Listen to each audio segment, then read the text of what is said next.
Boa noite, bom dia, boa tarde. Eu não sei qual é aí a sua região, então eu não sei qual é o horário, né, dessa sua região. Mas vamos lá. Enquanto eu termino aqui, que já tá acabando no caso, porque eu já tinha começado, eu vou conversar aqui com vocês, sabe? Hoje eu tava conversando com um amigo sobre questões de racismo, de preconceito, né? Ele até me deixou lá falando sozinho porque ele não queria ouvir. Eu não sei porque as pessoas não querem ouvir, não querem pensar e não querem dialogar, mas isso daí já não é uma questão minha enquanto eu, pensador racional, por ser um animal racional, tento pensar e dialogar e ver o que tá certo, né? O que tá errado pro bem-estar social. Então, a gente vai falar aqui sobre. Eu não sei se vocês consideram bem antiprofissional o negócio aqui, sabe? Eu não tenho um cenário bonito, vai ficar nisso mesmo. E eu estou comendo, então isso aqui não é nada profissional, isso aqui é só uma conversa. É como se a gente estivesse conversando aqui. Vou ler até os comentários, se tiver comentário, se não flopar, tô pouco me lixando. Eu só quero comentar alguma coisa e ver se melhora minha dicção e meu raciocínio e também minha argumentação, para também entender. Mas não é só isso, eu creio que eu também quero informar as pessoas sobre esse negócio, assim como eu também queria informar esse meu amigo sobre esse negócio. Então, como aqui é uma conversa, eu não vou trazer umas referências em si, mas eu tenho certeza que eu vou fazer um segundo vídeo falando sobre isso, com referências, com mais detalhe, mas aqui eu vou falar a minha opinião. Então eu espero não ser julgado totalmente, porque é uma opinião, mas é uma opinião baseada no que eu li e no que eu estudei. Eu não vou dar umas referências agora para não errar e não falhar com vocês, com os espectadores, porque eu tenho uma responsabilidade sobre o que eu estou passando. Mas vamos lá. Flopando ou não, vamos falar aqui sobre essa questão do preconceito e sobre o porquê eu tenho que me assumir, né? Tem essa questão, tanto o negro quanto também não assumir o negro, né? Mas como a gente estava falando sobre preconceito, a gente vai falar sobre o preconceito racial, o preconceito sexual e os tipos de preconceito que existe. Primeiro eu vou dar aqui uma análise sobre o que é preconceito. Eu espero estar certo, não estar errado por nenhum dicionário, um Aurélio, um dicionário que traz da língua inglesa e aí vem para o português, etimologicamente, alguma coisa assim. Mas preconceito, ele estabelece um conceito estabelecido antes do que foi visto. É como um pressuposto de algo que se vê, um conceito que se dá, mas sem ter tido a experiência com o conceito em si, porque é um pré. Esse prefixo é engraçado até que prefixo tem a palavra pré, né?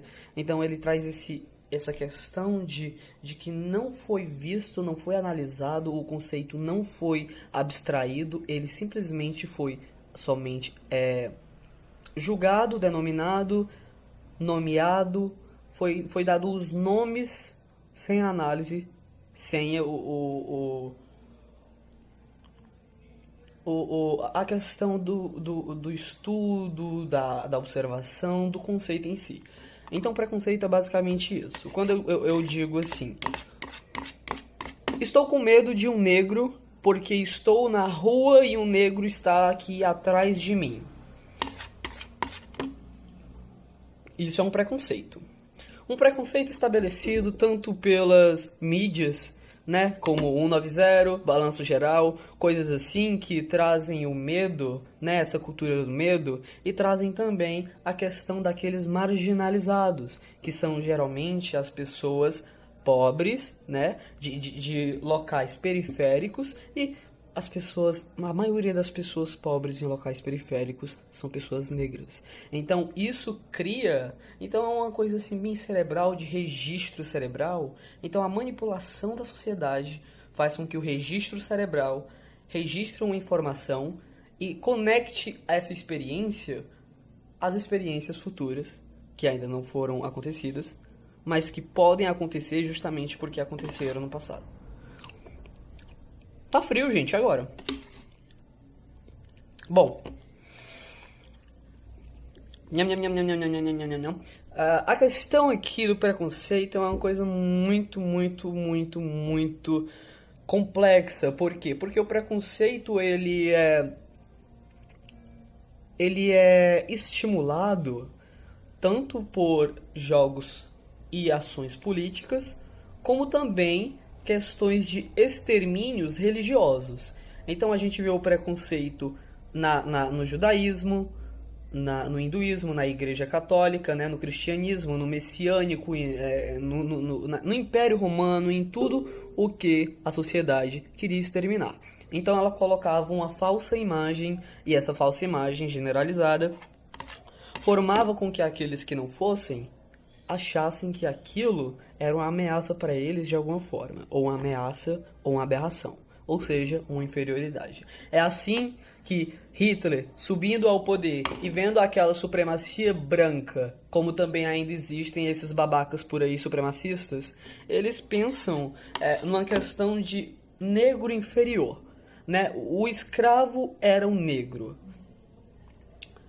E como a gente está aqui numa cultura onde a escravidão se baseou na negritude, no negro, na pessoa negra, no preto, eu espero que me corrijam se eu estiver falando errado, negro, preto, porque eu tenho essa dúvida e eu quero testá-la depois, eu quero estudá-la depois, quero analisá-la depois.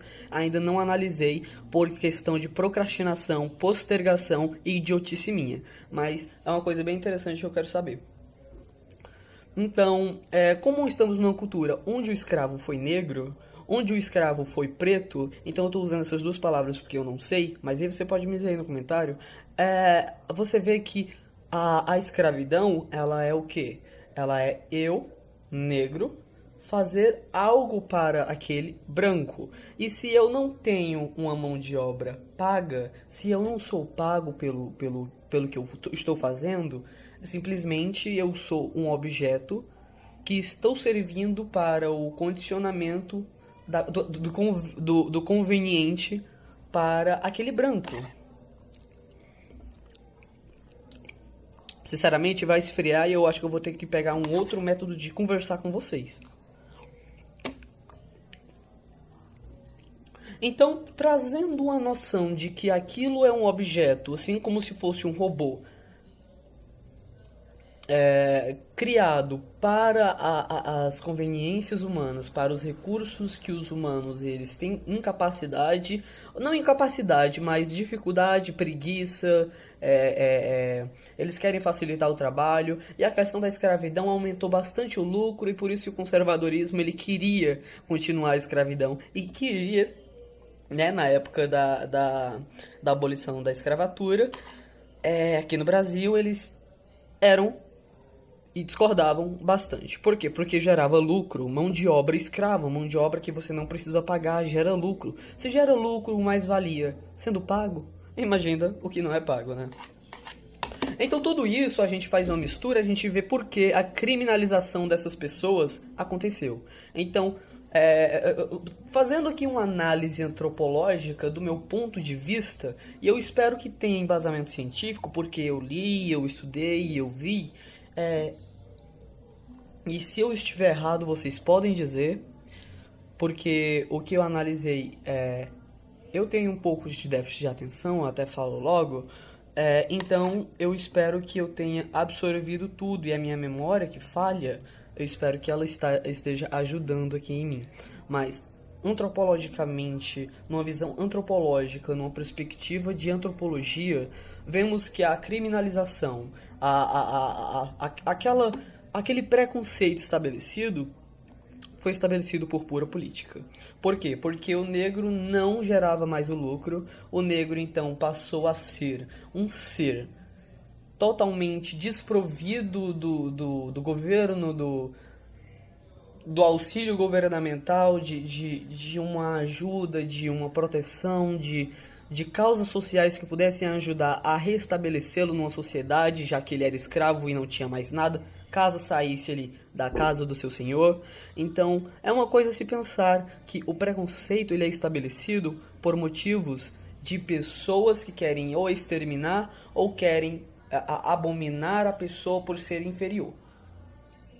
Eu até, na verdade, me retrato porque quando eu penso que uma pessoa é inferior a mim, não necessariamente eu quero que ela desapareça ou não exista, mas isso é uma probabilidade. Então, como eles viam o negro como inferior, talvez eles não quisessem a existência do negro, porque para eles não serviam mais para nada.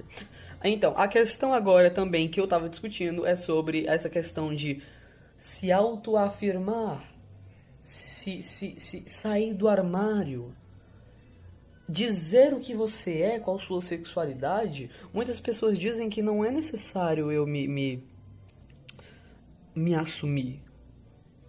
Mas é necessário sim se assumir. Se assumir é uma posição política. É uma posição política numa sociedade que ela é heteronormativa, cisnormativa. Desculpa se eu fiquei só olhando aqui pra tela, mas ela é heteronormativa, ela é cisnormativa, ela tem um problema imenso com a questão da sexualidade em geral, que se contrapõe à heterossexualidade. É uma sociedade violenta e intolerante, é uma sociedade que já considerou o homossexual, o LGBT em geral, como uma doença, como um problema, como um sinal de subversão social, né? Como a revolta de Stonewall, ela mostra muito disso, porque ela vem ali do macartismo, sabe? E de uma questão de que os negros os LGBTs, eles têm assim uma perspectiva de mudança da família, porque a família já não vai ser mais pai, mãe e seus filhos, e isso subverte essa questão, inverte para que pode ser 2 homens, podem ser 2 mulheres, e isso é uma revolução, porque o capitalismo, quando a gente lê Engels e vê lá a origem da família, da propriedade privada, do Estado, a gente vê que a questão da família, ela é simplesmente para o capital. E aí, se você for ler e analisar, você vê que a questão do marcatismo, na questão da lavanda, né? Eu me esqueci o nome da lavanda, a minha memória tá falhando agora, mas é uma questão da guerra da lavanda, alguma coisa assim da lavanda, que era para exterminar os LGBTs, porque eles poderiam ser comunistas, eles tinham perspectiva comunista, porque tinham perspectiva de revolução. Revolução do quê? Da sociedade. Revolução de como a gente iria sobreviver, como a gente iria viver, como seria a nossa vida, como seria a sociedade, como seria as famílias. Então, é uma ressignificação, um rediálogo social, uma reformação, uma revolução. Então, por isso que, né, no auge do capitalismo ali, né, os imperialistas dos Estados Unidos consideraram a sexualidade... Ficou frio, gente. Consideraram a sexualidade, na verdade, é diferente da hétero, como um problema. E aí eles seriam considerados como traidores da sua pátria. Perderiam o emprego, perderiam a agência imobiliária, iriam retirá-los. E o terror se acomete, a intempérie vem para a sexualidade que ela diverge do hétero. Então, por que é importante você se assumir? Porque aí você é um corpo e você faz uma identidade política. Você diz que você é, e aí você luta contra uma sociedade machista, homofóbica, heteronormativa, cisnormativa, que cria uma heterossexualidade compulsória, que forma o cidadão como um paradigma de que deve ser daquele jeito, porque é o capital que coloca aquilo. Como Freud diz, não pensamos nós mesmos, pensamos em cultura. As pessoas, elas estão pensando em cultura, e nós, me arrisco a dizer que somos contra uma cultura, que é essa cultura do heteronormativo e da cisnormatividade. É quebrar a estrutura da família. Sim, estamos contra a família, não é contra o vínculo, contra a questão da maternidade, paternidade, a maternagem, o vínculo familiar, aquela coisa parental. Não, meu celular está descarregando. Simplesmente a instituição família que o capital criou para que ele gerasse o lucro e recriminasse aqueles que são da sexualidade divergente da hétero. Os gays, as lésbicas, os transexuais e todos os outros que divergem do hétero, que divergem da heterossexualidade. Então por isso que é importante você se dizer, se afirmar, se autoafirmar a sexualidade que você é. Eu sou demissexual, eu digo para todos, e eu reafirmo, e eu não vou me submeter, me subalternizar-me, já do que eu já sou subalternizado e que somos como uma classe trabalhadora, não vou me subalternizar em sexualidade e me retrair.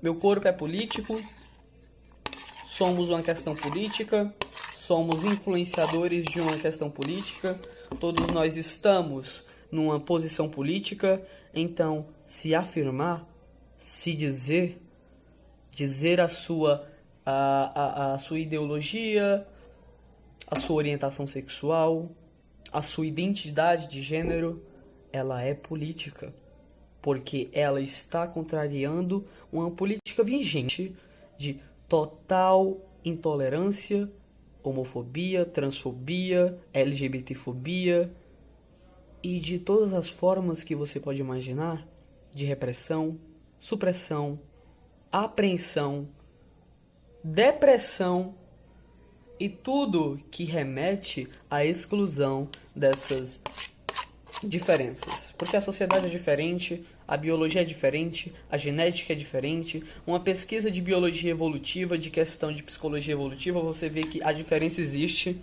Então, por que nós devemos aceitar que tudo seja igual? O preconceito, ele é anticientífico. Assim também como ter um paradigma, como ter algo como o normal, o comum, é anticientífico. Não é científico. A ciência, ela diz a mutabilidade das coisas, tudo se transfigura, tudo muda. Heterossexualidade como algo normal, como regra, como um imperativo categórico, que trazendo assim, né, como um kind of category imperative, não é isso, não é um tipo de imperativo categórico, não. A biologia, ela muda. Assim como animais também se cruzam entre sexos iguais. Então a sociedade, ela não tem que se arquetipar, se engenhar, se arquitetar baseado em paradigmas que serão eternos, serão constantes. Não é uma lei física, não é uma lei científica. As coisas mudam, pessoas são diferentes, pessoas mudam. Se você não tem a subjetividade diferente, não recrimine a outra, porque você tem suas dificuldades que uma outra não pode ter. E ela tem que te respeitar, assim como você tem que respeitar ela. Ela não tem que desfazer da sua dor, da sua complexidade, da sua subjetividade. Você tem uma subjetividade própria, uma coisa própria, uma doença, um problema, uma neurose, que muitas pessoas, ou a maioria, não tem.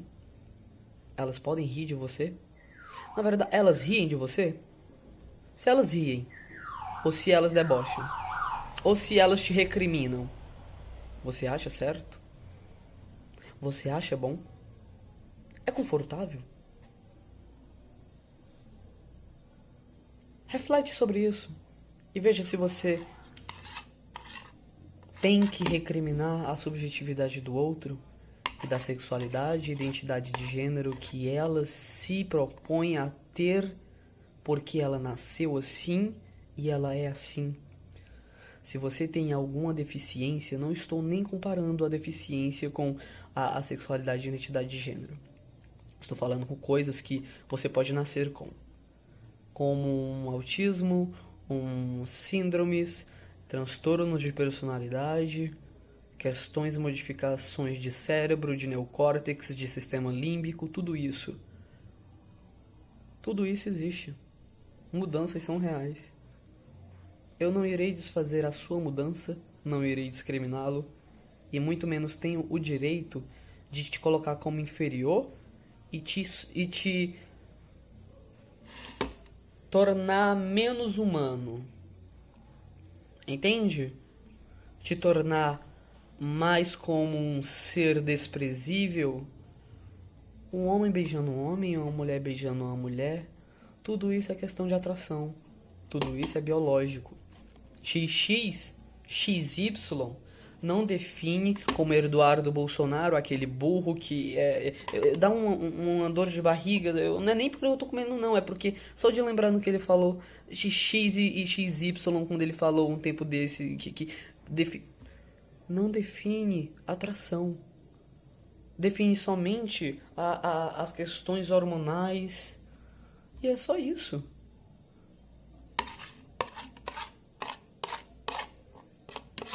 Querem ser os científicos e não sabem de ciência e pegam a anticiência com o preconceito, com a coisa que tem que ser normalizada, uma coisa que tem que ser regra. Pelo amor de algum Deus que possa existir, tenha um senso. Não recrimine, não desfaça da subjetividade do outro. Você não tem esse direito. E eu espero que toda recriminação de subjetividade, do que a pessoa passa, do que a pessoa tem, seja um crime, como a Rita Lee coloca, né? Tornar crime o que é realmente crime. Tornar a falta de educação crime. Tornar isso um crime. E não o amor. Se o seu amor é diferente, é o hétero, imagine-se namorando um homem. E mulher é proibido pra você. Eu não sei se eu vou conseguir trazer alguma perspectiva de empatia, alguma coisa assim do gênero, mas eu espero que eu possa mostrar que a dor do outro é a dor do outro.